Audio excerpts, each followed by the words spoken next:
अब आज चाहिँ 25 जुन रहेछ कि ओ सञ्जय भाइ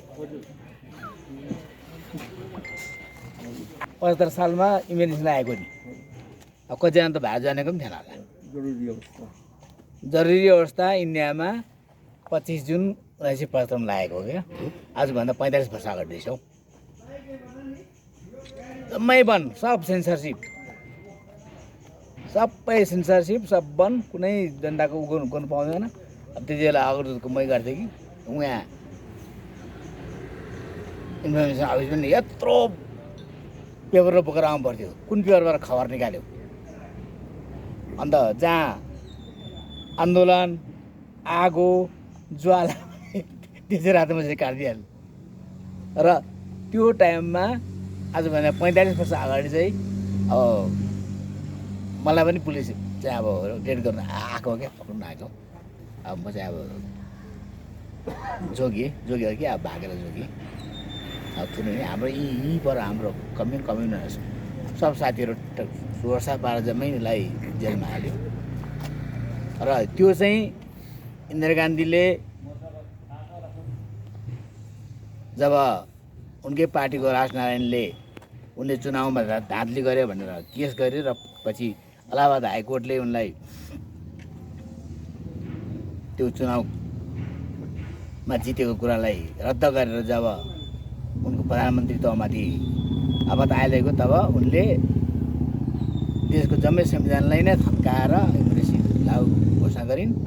अनि उनकै पार्टीभित्रको पनि विपक्षीहरूलाई, विरोधीहरूलाई जम्मैलाई र अरू जम्मै देशको ठुल्ठुलो नेता सेता भन्ने जम्मैलाई सबैलाई कालकोठरीमा बन्द गरे। र अब यो देशको संविधान, देशको यो स्वाधीनता, गणतन्त्र, वाक स्वाधीनता, लेखन स्वाधीनता, प्रेस स्वाधीनता, यो जम्मै चिजलाई चाहिँ गर्ने यस्तो किसिमको काण्ड चाहिँ फेरि नहोस् है। अब दार्जिलिङले पनि यो कुरालाई भएको हो। त्यति बेला गुमान सिंह चामलिङ भन्ने नामी हाम्रो लेखक र वक्ता उनी पनि पक्रा परेका हुन्। र दार्जिलिङमा अब थुप्रै अरू पनि यहाँ पक्रा परे नामी मान्छेहरू। अब देशको त कुरै छैन। पछि त्यही टप नेताहरू भएर पछि उनीहरूले जनता पार्टी घोषणा गर्यो र जेलभित्रबाटै पछि फेरि 77 सालमा नयाँ सरकार आएको। र अब मेन चाहिँ यो 75 सालको जरुरी अवस्थालाई स्मरण गर्दै हामी गणतन्त्रमाथिको त्यो कालो दिनलाई आज पनि हामीहरू त्यसलाई निन्दा गरौँ। र चाहे दार्जिलिङमा होस्, चाहे बङ्गालमा होस्, भारत विश्व कहीँ पनि यो गणतन्त्रको गला निमोट्ने, व्यक्ति स्वाधीनताको गला निमोट्ने कुनै पनि आपतको हामी गणतन्त्र प्रेमीहरूले यसको खण्डन गर्नुपर्छ, यसको प्रतिरोध गर्नुपर्छ। त्यो सन्देश चाहिँ आजको दिनको छ। र मेनली अब आजको यो हाम्रो डेपुटेसन यो चाहिँ तपाईँलाई थाहा छ, अब एउटा आनुষ্ঠাनिक भेटघाट हो। र विशेष गरी हामीले दुई तिनवटा कुरालाई मेन जोड दिउँ आजको कुरामा। एउटा कुरा के हो भने अब यहाँ जिटिए चलिरहेको छ र जिटिए अब यसको पनि अब समय केही छैन, चुनाव केही छैन हो। जो त्यति बेला अब नोमिनेट गरे उनीहरू यहाँको राजा भएर मनपरी गराएको छ। अब पुरै पक्षपात, आफ्नो गोजीको फन्ड जस्तो मनपरी गराएको छ। त्यसको कुनै छुटपुट छैन। त्यसरी नै अब पञ्चायत चुनाव, पञ्चायत गाउँ घरमा, रुरल एरियामा विकास हुनुपर्ने अब वर्षौँदेखि, कति वर्ष भयो अरे, 15 वर्षदेखि पञ्चायत चुनाव नै भएको छैन। यसरी अब सानोभन्दा सानो कुरा पनि गाउँघरको विकासको कुराहरू, असुविधाको कुराहरू भन्न गयो भने अब त्यहाँ पर्सेन्टेज पहिल्यै एडभान्स पर्सेन्टेज पनि पहिल्यै एडभान्स दिनुपर्छ। यस्तो किसिमको अवस्था। एनआरजिएस, पिएमजिवाइएस, यो ग्रामीण सडक योजना भन्ने योजनाहरू छ। त्यो जम्मै योजनाहरूमा घुसखोर भ्रष्टाचार नभएको कहीँ ठाउँ छैन। अनि त्यो माथि न प्रशासनको देखरेख छ, न सरकारको देखरेख छ। अब न कुनै दरिलोसँग अरू कुनै क्वार्टरबाट हामीले के गर्न सकिरहेको छौँ। यो हालत, दयनीय हालत जनताको छ। र आजको हामीले यो कुरा नै अब गभर्नरलाई भनेका छौँ। यो चिज एउटा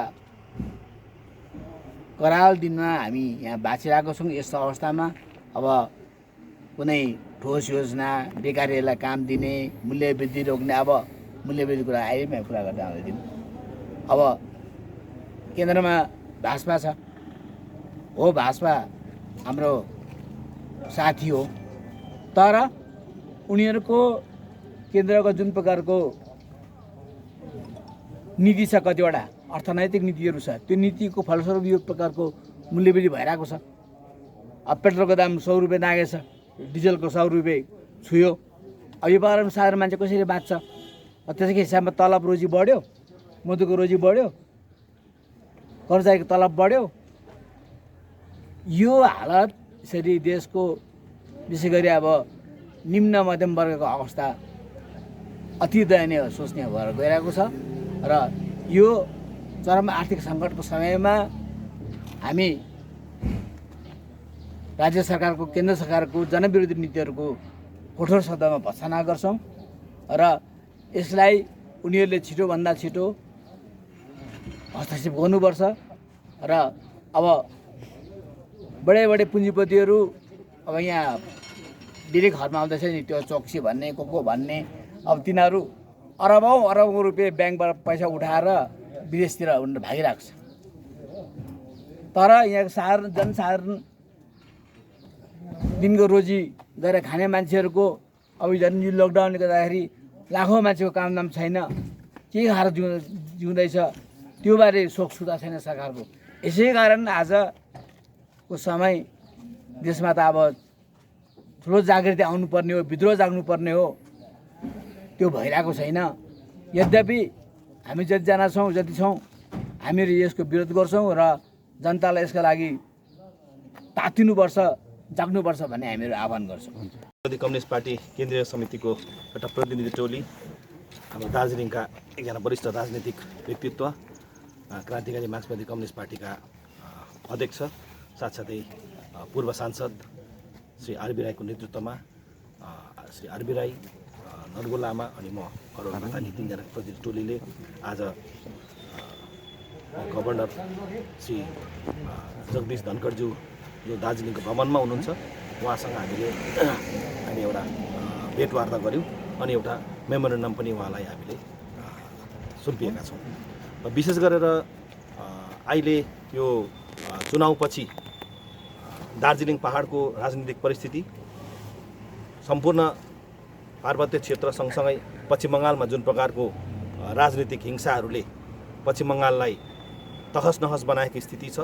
राजनीतिक हिंसा जो बङ्गालको संस्कार होइन यो राजनीतिक हिंसाले पश्चिम बङ्गालको सम्पूर्ण पश्चिम बङ्गालको इमेजलाई सर्वनाश बनाएको सँगसँगै दार्जिलिङ पहाडमा जुन गोर्खा समुदायले अलग राज्यको माग दीर्घकालीन समयदेखि उठाइरहेको अनि बारम्बार यही मुद्दामा हामीले हाम्रा सांसद हाम्रा विधायकहरूलाई चुनाएर पठाएको भइरहे तापनि हाम्रो आवाजलाई बङ्गालको विधानसभा साथसाथै केन्द्र सरकारले यसमाथि राम्रोसँगले सुनवाई नगरेको हामीले महसुस गरेका छौँ।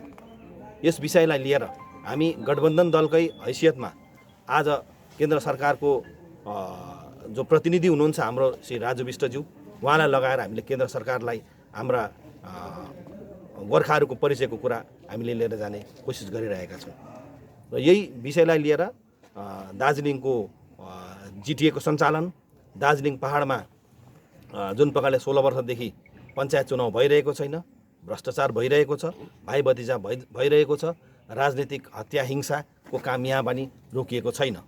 यही मुद्दा सँगसँगै अलग राज्यको सवाल जो अहिले उत्तर बङ्गाललाई लिएर पनि एउटा नयाँ राज्य बनिनुपर्छ भन्ने सवाल उठेको छ।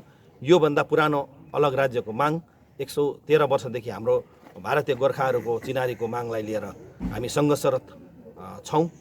यही मागलाई नै केन्द्र सरकारले प्राथमिकता दिएर समाधान गर्नुपर्छ भन्ने सवाल उठाउँदै आज हामीले गभर्नर साहबलाई हामीले भेटेका छौँ र यस विषयमा विस्तृत रूपमा जानकारी हाम्रो पार्टीका अध्यक्ष आदरणीय आरबी राई सरले दिनु।